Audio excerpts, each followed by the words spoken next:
This is AUGforums.com Real Talk, an unfiltered and independent perspective on Acumatica Cloud ERP. First, thank you to our sponsors, Repay, DataSelf, and Velixo. Please take a minute to support this podcast by clicking each one of the sponsor banners located at augforums.com/sponsors.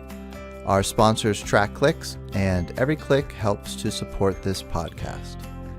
My name is Tim Rodman, and I want to mention two more things in this pre-recorded intro before we get started. First, I'm always looking for victims, guests on the podcast. If you use Acumatica in any capacity, no matter how small, I'd love to talk with you. Check out capacity, no matter how small, I'd love to talk with you. Check out augforums.com/podcast and click the link near the top of the page to learn about being a guest on the podcast. Second, I'd love to see you listed on my Rolodex. Check out the instructions at augforums.com/Rolodex to see how you can add yourself to the list. All right, that's it for the pre-recorded intro. Let's get started. Today is Wednesday, October 27th, 2021, and this is episode number 54, Implementing Acumatica Construction, Payroll, and Manufacturing with Laura at Company X, Part 2. And this is actually take 2 because I did my wrong keyboard shortcut about 2 minutes ago and killed the recording. So sorry, Laura. we're picking up our conversation from last week where we were starting to get into payroll, and we talked manufacturing a little bit. We talked about time clocks on the shop floor, and we're starting to wade into the waters of payroll.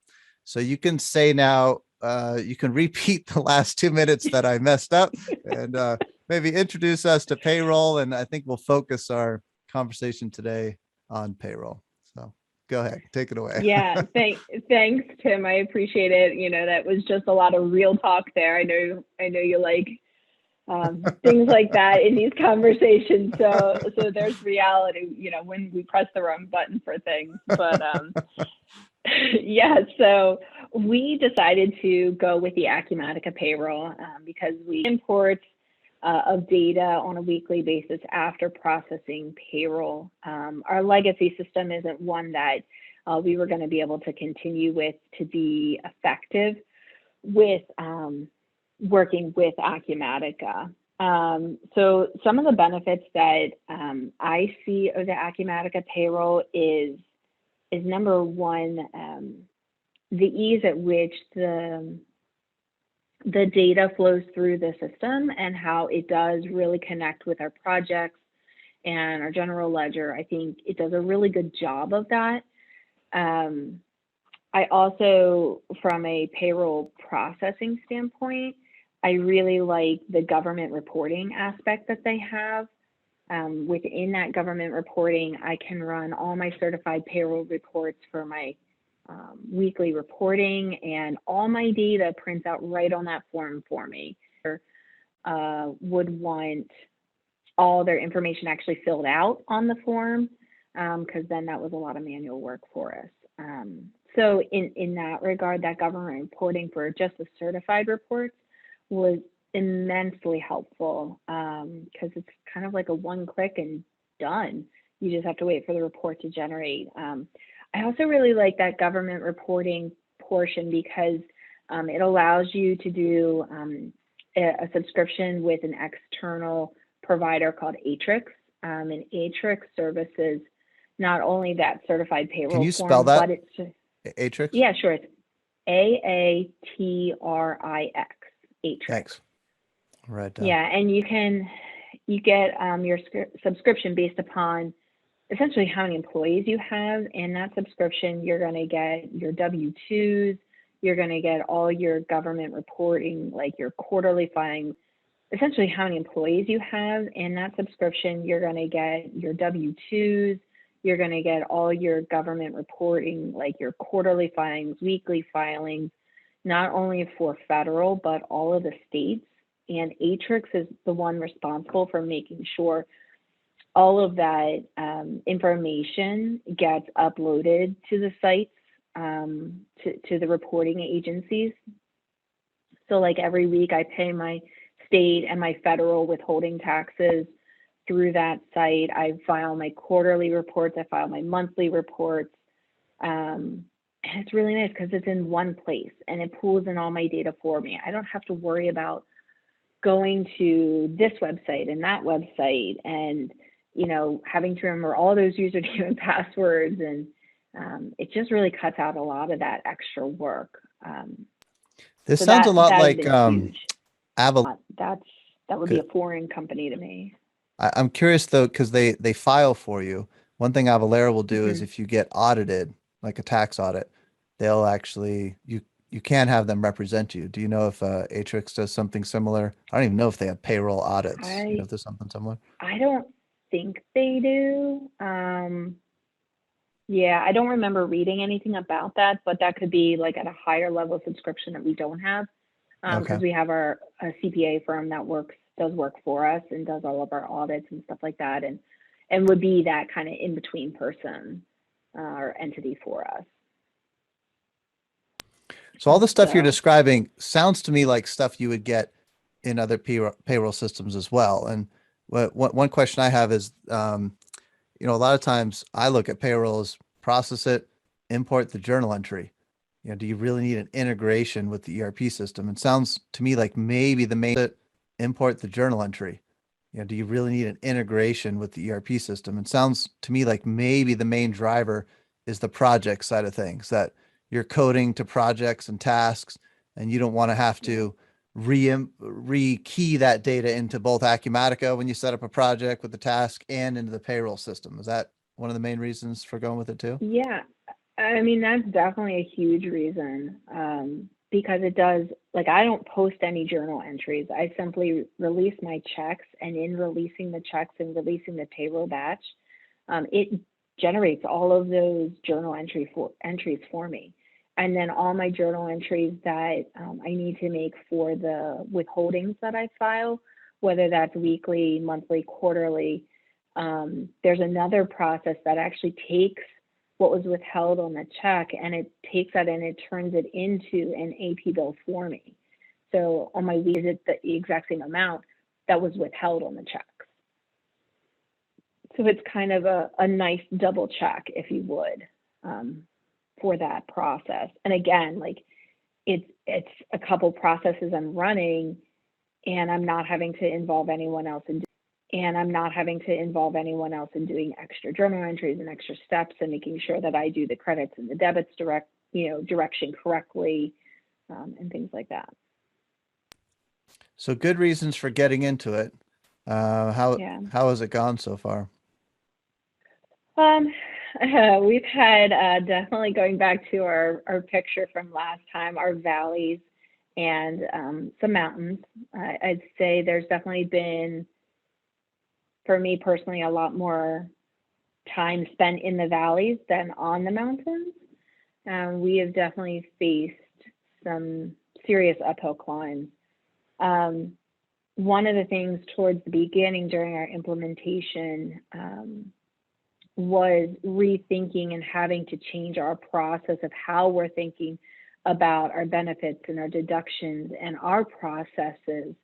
I had mentioned those things, and so we asked the question of ourselves, how should this be done? I don't want to just take what my old system is doing and shove it into and cram it into the new system.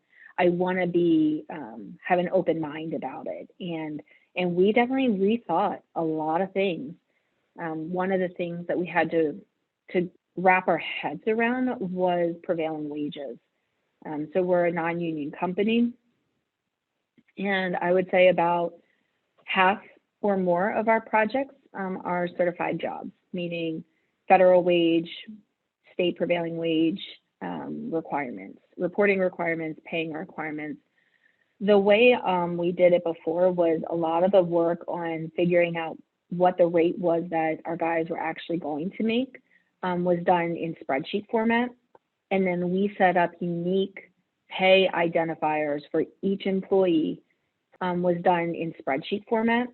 And then we set up unique pay identifiers for each employee for every job in our old system. So it was extremely cumbersome to load all that information at the beginning, because if you have a guy who the prevailing wage rate is $35 an hour and he gets a fringe rate of $10 an hour, so that's 45 out of the fringes, you can take $5 out, so now he's making $40 an hour on that line item. So we set up a unique pay identifier to pay him $40.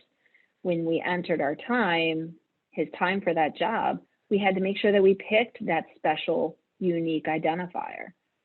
So entering our payroll for prevailing wages, it was complicated in our old system.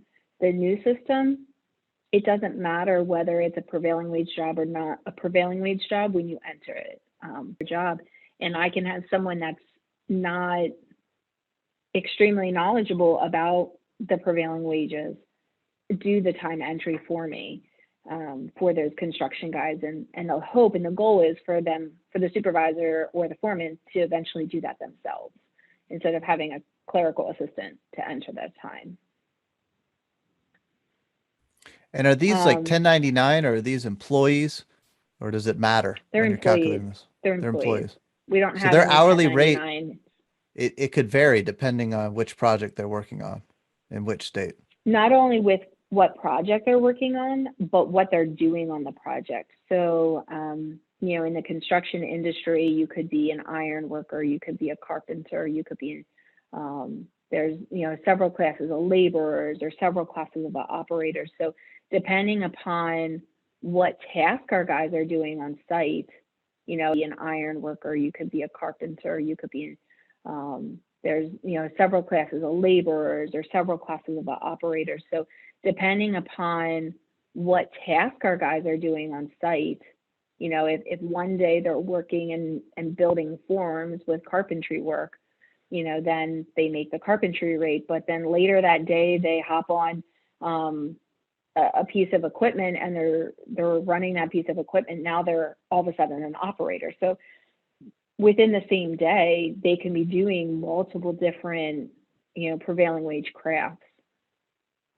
And that therein lies the problem. That you have to pay them that unique, rate by the task that they're doing. And so this could vary for one person in a single day, and this is even their take-home rate. So, like if I'm friends with the foreman on the job, I'm gonna try to get these. There's some of that going on. I don't think there's much of that going on, but there is, the guys do much prefer if they have their choice, whether they work on a non-prevailing job versus a prevailing wage job. There's definitely some of that I think the guys would wish, but I think our crew does a pretty good job of scheduling people, and everyone is rounded. All of our employees learn all the tasks. They all learn how to finish concrete. They all learn how to tie rebar. They all learn how to do XYZ. And, that then permits them to be able to earn the higher rates because they have the abilities, and wherever they excel is where they're going to get utilized on the job. And you said this prevailing wage thing, was this a state thing or a federal thing? But it sure sounds like you deal with the headache that comes with unions. Yeah. I mean, I think the struggle is like typically with unions, you're going to have guys that they come in and they only do one task. And so you have a guy come in, from the carpentry union, and he only does carpentry. And so he gets paid one rate, and that's quite simple. Our complication is that our guys do everything. They're not specialized in one area, which makes it complicated for the payroll person. And so to get it moving, did you create like a sandbox area and then you just dump the hours in and Acumatica calculated everything perfectly, or how did it go getting it working? We definitely did the sandbox situation. I don't know how many iterations of the sandbox we did, but learning and configuring the settings wasn't the difficult part. The difficult part definitely came when we started doing our comparisons. So we originally began our preparation for a payroll go live, I think in like middle to end of October of last year. We had about 2 months before we needed to turn on payroll to meet our goal of year end, turning it on. So in other words, 2021 would all be in Acumatica. Like it was a really clean break, and that was our goal. It didn't turn out that way. Like I had said in our last conversation was that we went live with payroll for April of 2021. What changed for us was as we were doing our the way that Acumatica calculates everything was a bit of a struggle for us to understand. I think that was definitely, you know, if I would say that there was a challenge in that, I think I would be pretty accurate. The amount of documentation that they have for their other modules, you know, that have been around for a long time, is pretty in depth. It's pretty, you know, you can read it and you can understand what it's doing or how it's producing the result that you ask it to give. In payroll, it's not that way. I think it's just because it's not been around as long. There's not as many users of payroll as there is for like the construction module or purchases or sales orders. Like it just, there's not a depth out there, even in the community and the forums out there, even in the community and the forums and things like that. You know, I go out there and I'm searching for, you know, hey, I'm having this problem with payroll, and there's just no one else that's had that problem. And then I start to think, well, am I unique? Is this unique to how we run as a company, or is this actually a problem that other people would have as well? So we definitely ran into a lot of that.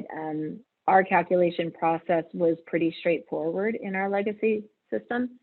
We had, again, like I didn't have the system withholding fringes, you know, withholding that fringe benefit for the guys. It was already just taken out because I was plugging in the regular rate or the rate for that classification.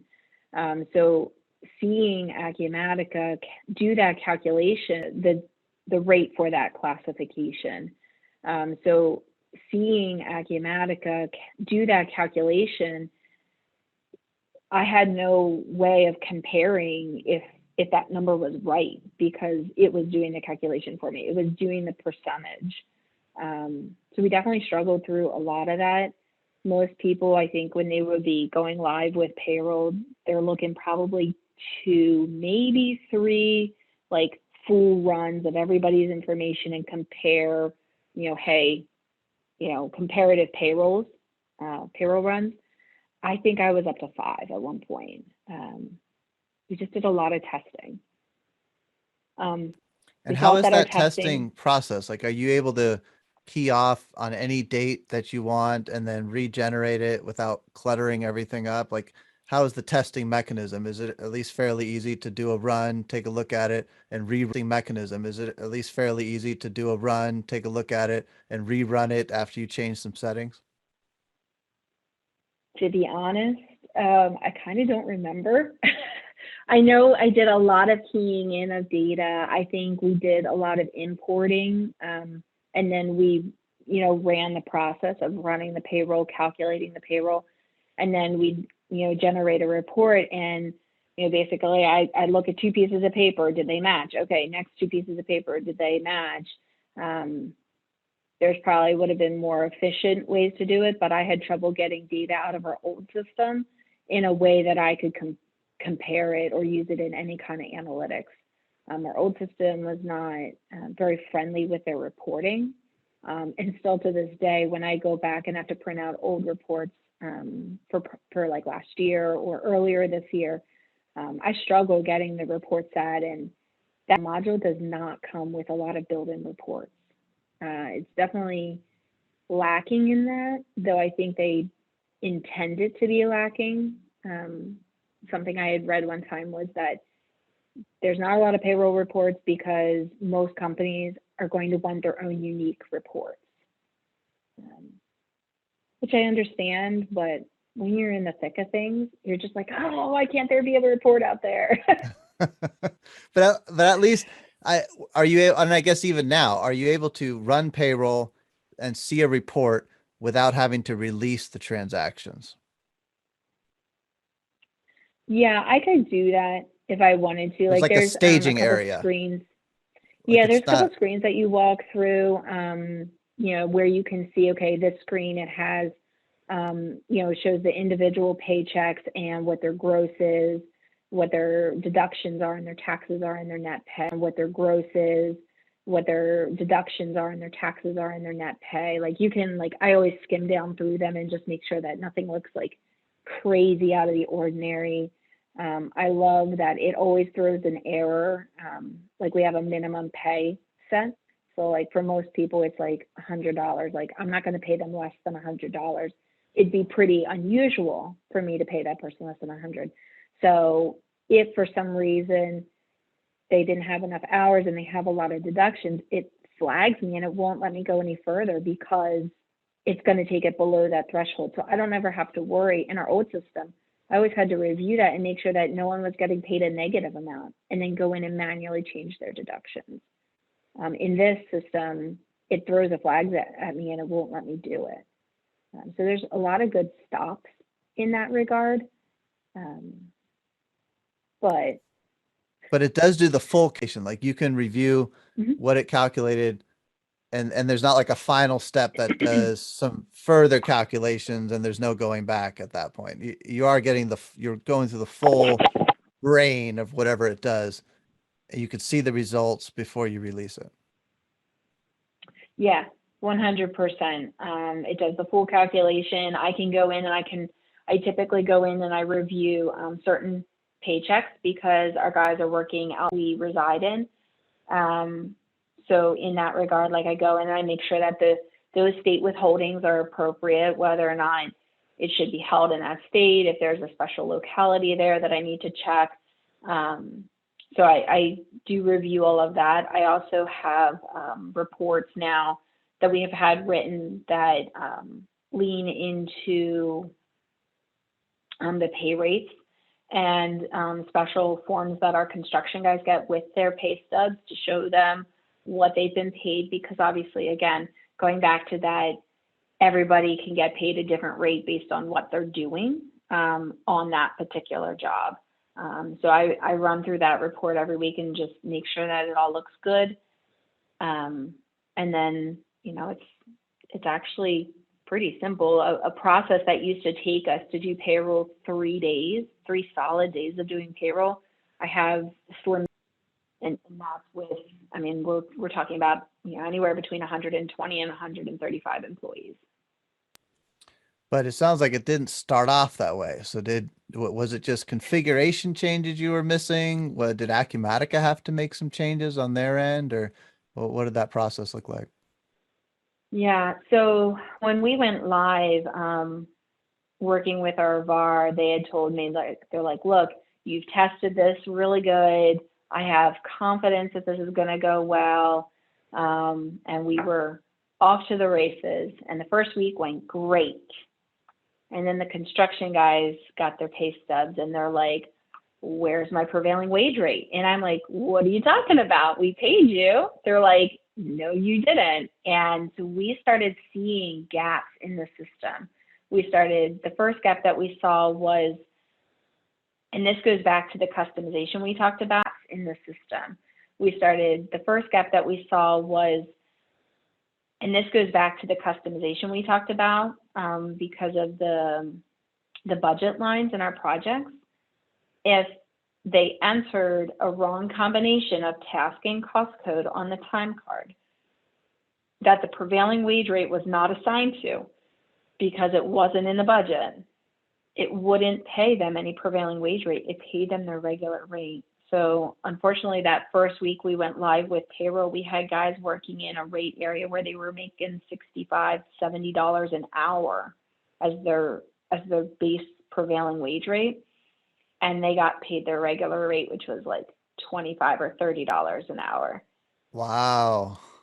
And they were none too happy with me. So we definitely quickly scrambled, made that right, because that's right.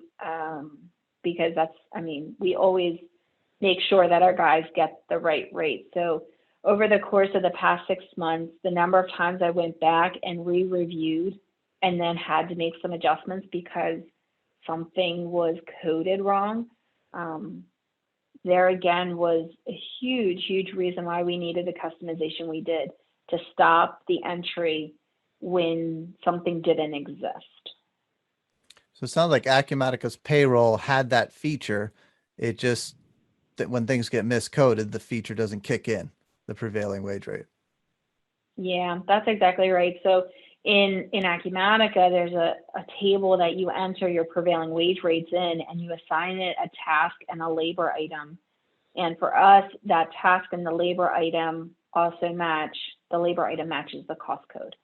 So if that labor item and the cost code and if that labor item and the cost code and the task aren't entered properly, then it thinks that there's no prevailing wage rate to pay, and therefore, you know, it ignores that prevailing wage table, which became extremely problematic for us, which is now part of the reason I also review over the special timesheets every week and look at the rates that the guys are being paid. And I'm curious too on those prevailing wages, is that always at a project level, or is it like, I guess what I mean is, if there's a prevailing wage, are you going to have some prevailing wage on every single task, like everything that's being done? Or is it that you could have a prevailing wage that's only for a certain type of work on a certain type of project? So the answer is kind of yes and no to that. So when we're at the job site and that we charge to, that our construction guys charge to the job, like their travel time, time here at the shop when they're doing paperwork, or time at the hotel when they're doing their paperwork, that is not prevailing wage job. So therein lies another complication that it's the same job, but there's tasks that they're doing that are not prevailing wage rate, and they have to keep them separated, and payroll has to keep that separated too. Sounds fun. Yeah, you could use that word. It sounds like a lot of it then comes into the calculation engine. Like, you know, how do you just catch this stuff with reporting? Like you catch like bad setup somehow with reporting, or bad anomalies with reporting? Or is there something that's part of the payroll engine that you mentioned will kick out errors and things? How do you catch this stuff? To be paid prevailing wage versus when they're not paid prevailing wage. That definitely is just more of a manual check and a manual review. There's no flag to say, hey, this is not a prevailing wage rate, even though the job is checked as prevailing wage. So that's why our customization is important in our time card area, because that it kind of catches it at that point for us. And then we just do a quick manual review. Since we've put that into play, I think there might have been one time where I caught something that it should have been paid a prevailing wage rate and it wasn't. So for having that customization in play, it's been a game changer for me. Another area where we do catch things is when PTO banks go over or they would want to go negative. Another area where we do catch things is when PTO banks go over or they would want to go negative, there's an error that shows up for that, paying less than a minimum rate or a minimum net pay. There's an error for that, and the system does stop that. The one place that it doesn't block things is it's not even a blocking situation, I guess. It's the calculation of how you derive what the fringe rate is on the prevailing wages. So you can have fringe reducing benefits. And that was kind of the second area that we ran into. As we progressed, we realized what the problem was with paying prevailing wage versus not prevailing wage. We realized what the problem was with paying prevailing wage versus not prevailing wage because of the task and cost code combination. But the bigger problem then became it wasn't calculating the fringe rate correctly. There was actually an error that we found that got updated. I forget, I think it was build 12 or build 14 of 2020 R2 that actually fixed the problem. But it wasn't, the way that the calculation was happening, it wasn't catching that it was overtime. It was calculating it at straight time versus an overtime rate. And I think that's really when things really struck me that there wasn't much documentation. For probably about 2 months, we spent our time in limbo of going, why isn't this calculating correctly? And so we sent in some support cases, and we ended up having some direct conversations with one of the developers involved with the payroll and the fringe calculation, the prevailing wage calculation. And he was able to talk us through and help us to understand what it was doing, why it was doing it, because we could see, okay, well, it's multiplying, it's dividing, it's a percentage, it's, this or that. But just by trial and error, right? You can't see the math. You just plug in different numbers and see what it's doing. Yeah. Yeah. So we really struggled with that, like I said, for several months. And so where that left me was, I'd process, I'd calculate, I'd dump all that data into a spreadsheet. I'd do outside of the system calculations, figure out what we felt that they should be paid. And then I'd go in and I'd make manual payroll. So in the worst part of it, you said months? In the worst part of it, months. Wow. Basically running payroll in a spreadsheet and making just dollar adjustments. Wow. Mm-hmm. Ouch. Yeah, I probably spent at least half of May, all of June, and most of July when I was out at Summit this year for my first time, that was an adventure.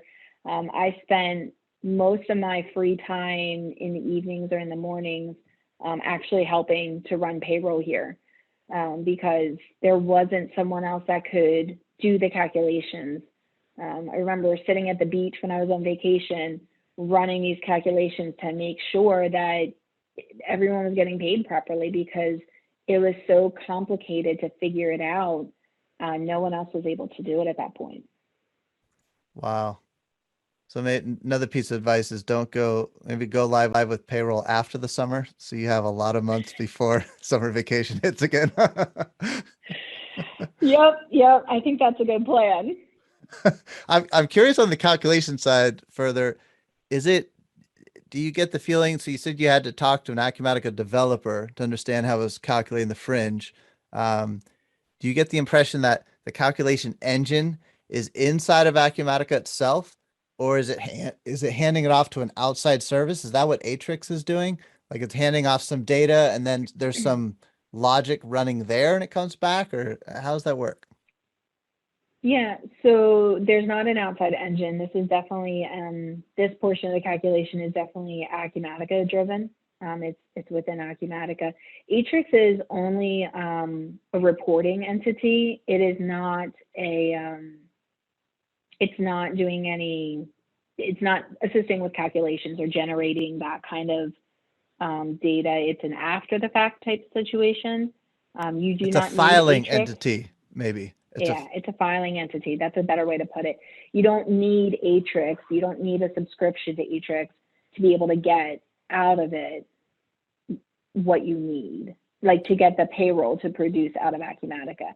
There is, however, another engine that is built It is connected into Acumatica. It is the tax engine, which therein lies another level of confusion because there's not much documentation on the tax engine and information that you need to put in, how you need to put the information in. I believe it's better in 2021 R1. So our next upgrade is actually 2021 R2. So I'm looking forward to having that little bit more of explanation in the tax engine, but the Symmetry 1.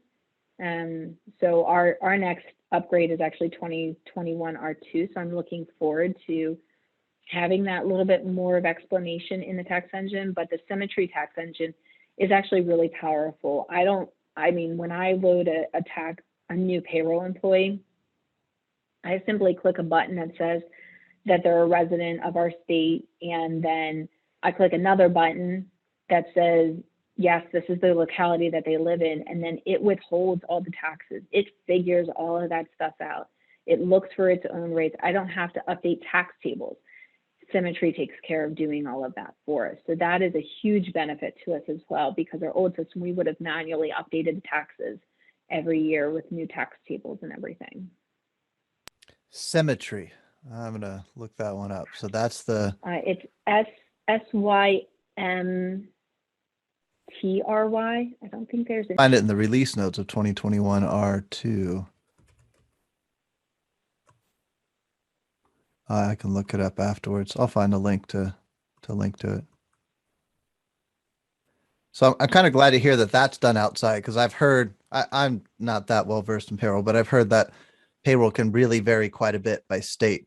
And just because Acumatica's payroll might have had X number of customers that maybe makes you comfortable with it, you really have to drill down and ask, how many customers do you have in my state? Because it can vary so much. But you think most of that complication is handled by Symmetry, or are there other state factors involved?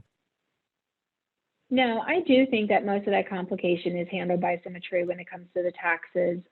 There were a couple of little hiccups that we had towards the beginning and in our testing, because there was 2 employees that I couldn't get their addresses to actually populate their correct tax locality. So we went back and forth for, I don't know, probably 6 months or more with Symmetry, or with with Acumatica through Symmetry, and It sounds like a Symmetry problem, right? Acumatica it was is just a your Symmetry interface. problem. Okay. Yeah, it was a Symmetry problem, but Symmetry has specific websites for each state that they look at, and the state wasn't giving Symmetry good information either. So it was just kind of a weird anomaly. So we did find a way around that. Luckily, both of those employees were in the same tax locality as some other employees that were working. So I was able to find a workaround and make that work out okay. And where we work and where we live, there's different, I don't need to worry about going in and saying, oh, wait, where does this person live? Are they at a different tax rate than where our home office is located? And then have to load that special rate in for them. I don't have to worry about any of that. Symmetry does it all for me. Interesting. Yeah, I know here in Ohio, well, I think I understand this right, but it's like whatever let's say your tax rate where you live is 4%, and where you work, it's 2%.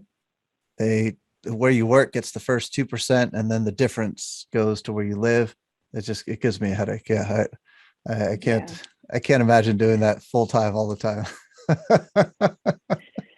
Yeah, and that's why I'm glad the tax engine does it, because I don't think I could do that full time either. So it sounded like your second challenge then was the customization helped you on the prevailing wage, but then there was this fringe part, the prevailing wage, but then there was this fringe part. What got you over the hump on that on your summer vacation or whatever it was you were doing it? Yeah, so I think what got us over the hump was, number one, getting our site upgraded to a later version that did have the formula fixed. So it was, number one, pointing it out to Acumatica that something's not right. 2, them realizing that there was an error in their calculation, 3, them fixing it, and then 4, us getting that build. Once we got the build, there was still an uneasiness, I would say, because of the way that Acumatica handles when an employee makes more than the prevailing wage base rate, it pays the employee their regular rate. So if the guy makes $30 an hour, base prevailing wage rate is only $25 an hour, is gonna come out of their fringes. Well, that's all great and hunky-dory if they only work 40 hours. If they work more than 40 hours, then it becomes a weighted formula. And that's where the problem was. What we found was, even after that was fixed, we didn't understand how the math was getting done. Somehow it was arriving at this number and it didn't make sense to us. So it was me getting the developer on the phone, Acumatica payroll support people on the phone, our financial, department head, the project management department head, construction guy leaders, and, the supervisors in construction, and just getting everybody in the room to say, this is how it's calculating it. This follows the Department of Labor standards, because we wanted to make sure that we weren't underpaying our guys. And simply because we didn't understand the Department of Labor standards, because we wanted to make sure that we weren't underpaying our guys. And simply because we didn't understand it, we couldn't affirm and get behind the fact that it actually was paying them properly and it was paying them the minimum rate. And then, okay, then how do we defend that to a contractor when they get our reporting? How do we report that information so they're inking more custom reports, because the reporting that was there wasn't meeting our needs? So I think that's how we conquered it. Our VAR helped us with those custom reports, and since we've kind of tweaked them and gotten them to what we need to be, I think we have confidence in the system, and our guys now that didn't have confidence before do have confidence now. And I've probably been about 2.5 to 3 months free of calculating in spreadsheets outside of the system, so that's been a great relief. Congratulations, a year later, but you made it. So it's Yeah. kind of sounds like the calculation engine is still a bit of a mystery, and that's just because it's code that you don't have access to. But maybe the way you're overcoming that is with more reporting on the back end, where you're sort of recalculating things to make sure it arrived at the right number. Is that kind of one way to say it? Yeah, I think so. I think we vetted enough. We put together a spreadsheet to say, okay, Acumatica, is this the way we're showing this calculation? Is that how you're doing it? And if that is how you're doing it, then we can get behind it. And them just walking us through our version of their code and place. And that education portion of it was ultimately the tipping point for us to be able to say, okay, we're good. We've got this. We agree.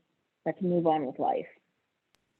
And then you probably just have quite a bit of a testing script that you're going to go through upgrade to upgrade to make sure that things didn't get messed up in a later version. Yeah, the plan, obviously we're getting ready to do our testing and getting ready for upgrade to 21R2. So what I'll do is I'll actually take a payroll batch that I would have run and I'll run it again. Like I'll export all that data out of our current live site and I'll push it through and see if I get to the same result. If I get to the same result, then I know and I can have confidence that the way that the upgrade was done, nothing changed. We're not missing anything. Nothing changed in hard-coded formulas that is important to us. Yeah, that's a good point. Yeah, I guess that's not too bad, because now you have apples to apples. It's not like comparing Acumatica to your prior system where you were doing things differently. Yeah. Well, I guess that makes testing a lot better. You just have to pick the complicated months or those summer months where things were messed up and make sure that those are calculating correctly. Yeah. Yeah. So I think for us as a company and where we're going with payroll, I'm looking forward to the next release is hoping that there's some better reporting because I think the reporting is where I'm still struggling with payroll. I think that there's a lack of that, but I guess I can understand why it is that way. Can I back up before we go too Yeah. far into the future? Can you back Yeah. up to that example that you used where the person's getting paid 30 an hour, prevailing wage was 25 an hour, and you said Yeah. the $5 comes out of their fringe. What is, I still don't Yeah. understand what the fringe is, and what does it mean that it comes out of the fringe? Yeah. So in prevailing wages, it's a two-part total rate. So if your prevailing wage rate, the base rate is $30 an hour, you might have a $15 an hour fringe rate. And out of that fringe, a company can withhold the portion that they pay into approved plans for the employee. So like our company pays, I don't know, I'll just call it $20 a week for an employee's health insurance. And so that $20 a week, when you take that down to a per hour rate, it's a couple cents per hour. So we can take that few cents out of that $15 fringe. Like that's how the prevailing wage works. It's kind of complicated. That sounds complicated, man. Does it have to do with the funding thing? Like since these are minimums set by the government, is there government funding involved here? Or is it still just all money?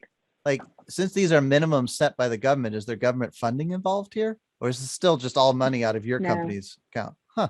Interesting. It's money out of our company's account. Now, when we bid the jobs, we do know that they're prevailing wage. So our rates, our cost for the job is based on those higher rates that we have to pay our construction guys. But I mean, you still have to do what you have to do. I mean, there's states that do raise their prevailing wage rates and you have to follow that, even though that's not what was in the original bid document. There's a couple states out there that are like that. Thankfully, we don't work in those states very often. But yeah, it's kind of complicated. So that $5 difference, that would get taken out of their fringe portion of the rate. So if the fringe portion was that $15, so their total rate is $30 plus $5 difference, that would get taken out of their fringe portion of the rate. So if the fringe portion was that $15, so their total rate is $30 plus the 15. If they only worked 5 hours and they had no extra health insurance or life insurance that the company is helping to provide, we would take that $5 off the fringe. So instead of getting paid $45 an hour, they get paid 35, or instead of being paid 45, they get paid 40. Interesting. So I still don't fully get like it, if you were to like, I have a greater appreciation. If I could write it out on a board, I could explain it to you, but I don't think we can do that over our Zoom call. Well, I definitely have a greater appreciation for all that's involved with payroll. It's kind of funny what I'm starting to think about right now is I wonder if there's Acumatica integrations for medical billing. I feel like I could have a similar conversation there where it's just it's easy. But I guess the good news is once you've gotten through it and you cover all the anomalies, then hopefully things continue to run like they have the last couple of months. And then maybe you have a situation that's new and weird that comes up. But then once you figure that out, it starts to run smooth. At least your work that you've done is hopefully paying dividends for you now, right? Was that a fair way to say? Yeah, it definitely is. I mean, so my job, my time is supposed to be split about 50-50 between half my time doing payroll functions and half the time supporting Acumatica, our users, our site, doing maintenance, writing reports, looking at upgrade stuff. That's supposed to be about half my time. And up until recently, I've spent about 110% of my time doing payroll and less than 0 time doing Acumatica things. So, I'm just kidding. Oh, I wish it did. So I think for me, I'm seeing it turn more of like a, hey, I'm about like 80% payroll, 20% Acumatica, because some of the things that we ran into early on, I'm still working on the cleanup. My goal is that by the end of third quarter, I had a good chunk of stuff cleaned up and fixed. However, I'm working through some local tax issues that we're having, or that we did have, and trying to clean all of that up, so that way I can wrap up third quarter and then move into fourth quarter and just do more checking, do more validation, working with our CPA firm to just prepare for that year end, to make sure that our ducks are in a row, and that though we've had struggles and we've done a lot of importing and fixing, that we're ready to go for a year end process. So you were mentioning, before I pull this back into Fringe, you were mentioning stuff you're looking forward to, like better reporting. Was there anything else on payroll, or are you just kind of happy to put that thing to bed and get focused now on other areas? So I think the reporting in payroll, if I could have some better reports, I would struggle less with when somebody comes to me and says, hey, can you get me this information? Hey, can you give me that information? Like, I would say I'm still a novice when it comes to creating reports or writing GIs. I feel like I could take the class that they offer multiple times and learn more and more each time I take it. Like, looking into the future where we're going, we've got our 21 R2 upgrade, and what is that going to bring to the table? What good things is that going to give us? What areas that we're struggling in still, minor struggles, like how is that going to improve our system and our business and our way that we do business? Because of the struggles that we had going through the cost budget lines, we pretty much put the brake on a lot of our projects that we wanted to do with our Acumatica site, things like expense reporting. We use the expense reporting, but it's still two people keying in everybody's credit card stuff at all their transactions every month. We want to get to the place where we can use the mobile app and we can teach people how to use it. Or one thing that we're looking at, it's called bank fee app, and we can teach people how to use it. Or one thing that we're looking at, it's called bank feeds. I don't know if you've heard of that, and actually connecting Acumatica with our bank to actually pull in all the credit card transactions and to assign it to the users. And then all the users have to do is, tell it which job to put it against, give it a GL code, or an expense item, and submit that receipt. And it would take so much work out of what our guys are currently doing. And it would take away the time that we have people investing in manually typing everything in right now. So it sounds like the things you're looking forward to are not necessarily payroll. It's that you got through payroll for the most part. Reporting would be better, but you're now hopefully head above water.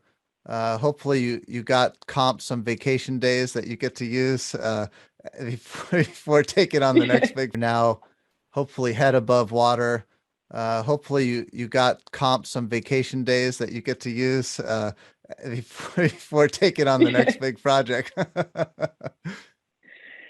Yeah, I mean, I think our big projects are the system upgrade, but we still haven't, we're still working on our manufacturing implementation. There's some more bugs we need to work out there. We're trying to do a smart sheet integration with it for our scheduling, the visual scheduling that comes with the manufacturing product is not quite what we need for our custom shop. So we're working with Smartsheet on enhancing an integration there for us to use. So I think that's the next big project that we want to check off of our list. But the small ones are the expense reporting. We want to get approval mappings in place. We haven't been able to do that, and that we talked about at the end of last time. That's a really important thing for us to be able to conquer, because at some point I really don't want to keep exporting my payroll information for time cards out of our old system. I want to be able to move on from that. And with all these things you're listing, I'm curious, have you considered bringing a developer in-house? Do you have that much development work there, or is this more just utilizing the features that Acumatica offers up? I mean, specifically the time clock, it makes me wonder, is there a development potential solution, or do you lean on your VAR for that? Do you feel like, I'm asking a bunch of questions at once, but kind of a insourcing, outsourcing? Do you feel like, you're able to handle managing Acumatica personally? Are you looking to hire an assistant? How is it now that you're running on Acumatica and looking to maintain this internally versus consulting expertise? You're living in Ohio, huh? With the company that's utilizing Acumatica to the extent that you are, you're not quite there on Yeah. manufacturing it, but you will be there. I think these Yeah. are common things that companies go through once they're running. To I guess maybe I'll broadly paint it as insourcing versus outsourcing. So you go through an implementation, that's a temporary need, right? And your VAR usually fills that need on getting you through the implementation. How much of this stuff do you feel like is just ongoing, going to keep coming at you, and maybe you need someone inside for that stuff versus development specifically versus just continuing to approach it the way you've been approaching it? Yeah, as far as the development side of things go, I can see us moving towards, if we're not able to find some sort of time clock solution that works for us, and so I can see us moving towards, if we're not able to find some sort of time clock solution that works for us, and that the only choice we're going to have is to go down a road of development for that. I don't think that's in the picture we currently have painted. I think we're trying to work hard to find a solution that is already there that we can just work with and do better importing. As far as our hopes and our goals for these other things, the approval mappings, the expense reporting, I think that's just us working with our outside consultant, our VAR, to be able to move those along, simply because we now have bandwidth to move them along. We did just recently hire a new IT manager here, who has a background and comes from him, and showing him things I think it's been worthwhile. And he's like, oh yeah, this makes sense. Oh yeah, well, have you thought about this? What about that? So I think him getting up to speed in the next probably 6 months, I think is going to be telling of whether or not we need more support than what he's going to be able to give and what I give, in addition to our consultant and VAR. But I do see a light coming at the end of the very long tunnel, that we are going to be able to have everything implemented that we want and that we originally set out to do. Manufacturing was originally the third phase of our implementation. Payroll became phase 3, and manufacturing is now phase 4. But I think when we're done with that, I think we're going to feel like, okay, we're in phase 4. But I think when we're done with that, I think we're going to feel like, okay, we're satisfied with the product that we have. Now, how do we enhance it? How do we make it better? What other processes can we leverage? I know that there's like the AP bill recognition, add in, like, how do we leverage that? How do we leverage scanning in our warehouse? Things like that is where, long-term goal I want to see us go. And I think there's a lot more that Acumatica has to offer to us that's already built in that we're not utilizing, because it was never something we had in our old system. So like for us, it's just a perk. So finding ways to take advantage of that. That's awesome. It definitely sounds like you have grabbed Acumatica by the horns. Sometimes it's a kicking, raging. Grabbed Acumatica by the horns. Sometimes it's a kicking, raging bull at times, but you've taken ownership of it as a company and individually. And I hope that Yeah. things get more fun for you in the future, and that this role that you took on had some pain in the beginning, but I hope that it really pays dividends for you down the line. I think it will. I do have that confidence that for me personally and my personal journey and my growth as, in now into accounting and into IT, that it's going to pay dividends. And for us as a company too, like I do see ways that we can better our company, that we can better what we're doing throughout the whole company, and just make everybody's life easier, make it more efficient, and then, be able to have us grow and develop into even a stronger company because. Maybe if we keep it confined to payroll or Acumatica, anyone who's about to go on a payroll journey or an Acumatica journey, any parting thoughts for them? Just keep an open mind, I think. Keeping an open mind that the way that you currently do things is maybe not necessarily the only way to do things. And ask lots of questions. And don't be scared of Acumatica payroll because it's young. It might be young, but I think there's a lot of good in it. Like for our payroll for construction guys, it's complicated, but payroll for our office and our salary and our manufacturing, it's like easy peasy. Like there's nothing to it. It's really simple and it's effective and it's efficient. It's just when we got to construction, we just got a little complicated and needed some help. But it's not, 4 months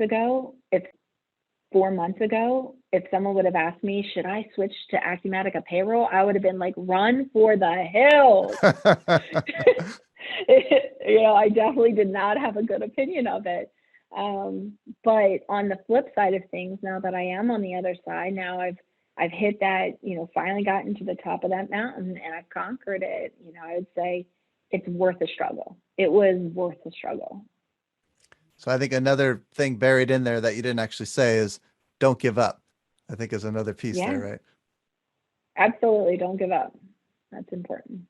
When I And do with like that, anything, because, go well, ahead. and Sorry. that's anything within your Acumatica journey. I mean, you can't look at something and go, well, this doesn't feel good. It might not feel good, but it's still progress. It's still moving forward. And you have to get past those Hit a roadblock, there's no way around it. And, with Acumatica being a product that continues to evolve, you got a lot of development resources, you have a much higher chance, and you were able to, with payroll, work through the issues because it's not just being maintained on life support, like a legacy system is. It's a product that's evolving, and you can influence how it evolves. And that's one thing I like about it. And it sounds like that's been your yeah, experience so far. And you might hit some more yeah, things when you get to manufacturing. You've already got it with Smartsheet, but that's interesting. You're already talking to Smartsheet. Hopefully you have the same experience. You're able to get through those things. Don't give up, and make it work for you. yeah. Well, thanks, Laura, for from Company X. Thanks for giving us going over time here and sharing more of your story. I really appreciate it. And I mean it about part three. Maybe that could be manufacturing related. Three, maybe that could be manufacturing related. I don't know. We can see.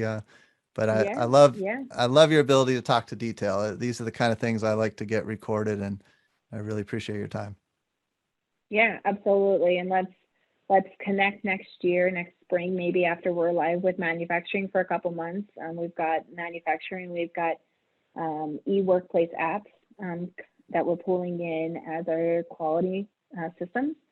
So I'm looking forward to seeing how well we can, launch that in January alongside Smartsheets and see that all working together. And we'll get back together and have an update. Sounds very interesting. Thanks again. You betcha. All right. Well, that's it for now. We'll catch you on the next episode of AUGforums.com Real Talk. Thanks for listening.